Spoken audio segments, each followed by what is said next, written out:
Mooi. Hey Arjen. God jongens, maar nou eens zien wat er voor Dirk binnenkamer is. Jong, dan valt het in elk geval in de prijzen. Maar kan Dirk zelf als hij de baan op heeft? Dan kan hij zelf prijzen winnen. Nou, ik ga er dit weekend even west en hij zit aardig op schema. Het begint al echt een draver te worden.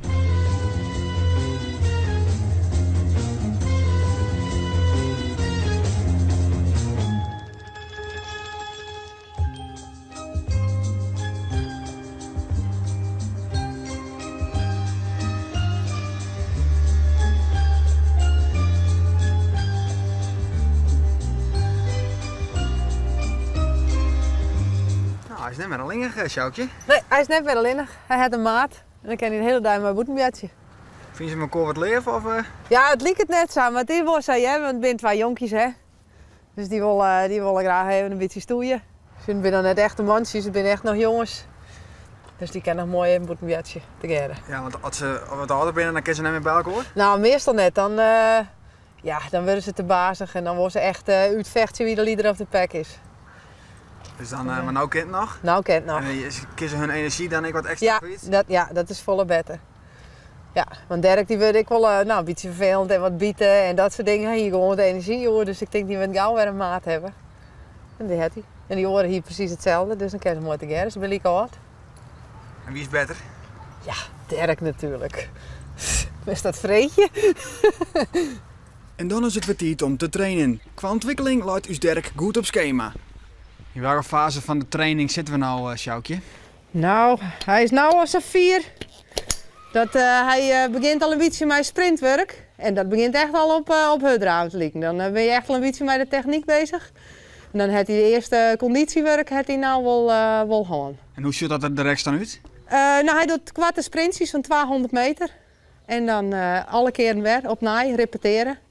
En oefen je. Dan zijn kwarte prikkeltjes voor hem. En wat had er bij zijn achterste voeten? Dat zijn beschermers eigenlijk. Achterkemasten nemen we dat. En dat zijn beschermers. Want ja, het zijn jonge hinders en ze moeten het nog leren. En als ze het leren moeten, ja, dan maakt ze natuurlijk ook wel eens een foutje mee. En een foutje voor een hutdraver is natuurlijk galopperen. En als ze galopperen, ja, als het goed is dat net een gewone manier van gaan voor hun. En dan willen ze wel eens ergens even zien aan skaaien. Dus dan hebben we daar beschermers voor.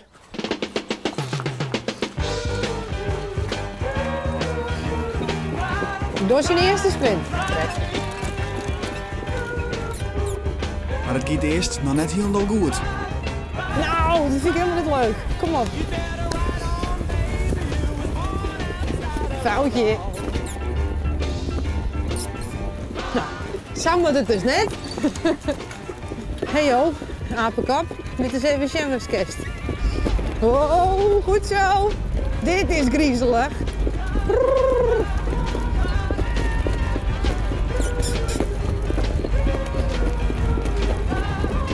Oh. Nou zit er wel aardig gang in, hè? Ja, zo aardig gaan doen.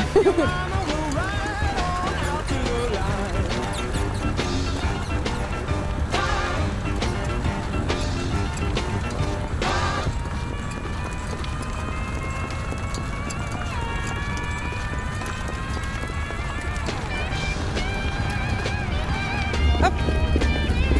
Hop. Goed zo. Ja, gewoon goed. Wat vond je ervan? Ja, zeg er mooi uit. Het is heel mooi uit, hè? Ja, er komt een soort gang in. Ja. Ja. Netjes. Nou, dit moet hij dan naast Noere Mijl doen en dan kan we koersen. Nou, even douchen, dat gaat er wel wat zinnen. Het die wasje en even onder de douche. Even het zweet eraf. Ja, ze zweten natuurlijk om het lichaam weer op temperatuur te krijgen. Dus dan is het eigenlijk beter om met koud water te douchen. Maar ik doe het met lijfwetten, want ik hou zelf ook net van koude douche. Ze doet mooi met lijfwetten.